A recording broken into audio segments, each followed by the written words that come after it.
ಚೆನ್ನೈನಿಂದ ಆಗಮಿಸಿದ್ದ ಆಕಾಶವಾಣಿ ಮತ್ತು ದೂರದರ್ಶನ ಕೇಂದ್ರದ ದಕ್ಷಿಣ ವಲಯದ ಹೆಚ್ಚುವರಿ ಮಹಾನಿರ್ದೇಶಕರಾದ ಪಿ ಗೀತಾರಾಣಿ ಅವರು ಇಂದು ಬೆಂಗಳೂರು ದೂರದರ್ಶನ ಕೇಂದ್ರಕ್ಕೆ ಭೇಟಿ ನೀಡಿದರು. ಈ ಸಂದರ್ಭದಲ್ಲಿ ಕೇಂದ್ರದ ಹಿರಿಯ ಅಧಿಕಾರಿಗಳೊಂದಿಗೆ ಸೌಹಾರ್ದಯುತ ಮಾತುಕತೆ ನಡೆಸಿದರು.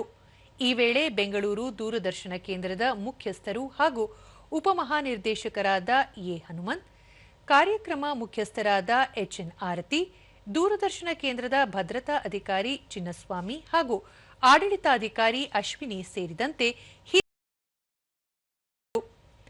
ಬೆಂಗಳೂರಿನ ಆಕಾಶವಾಣಿ ಕೇಂದ್ರದಲ್ಲಿ ಹಮ್ಮಿಕೊಂಡಿದ್ದ ಕಾರ್ಯಾಗಾರದ ಸಮಾರೋಪದಲ್ಲಿ ಪಾಲ್ಗೊಳ್ಳಲು ಆಗಮಿಸಿದ್ದ ಪಿ ಗೀತಾರಾಣಿ ಅವರು ಬೆಂಗಳೂರು ದೂರದರ್ಶನ ಕೇಂದ್ರಕ್ಕೂ ಔಪಚಾರಿಕ ಭೇಟಿ ನೀಡಿದ್ದರು.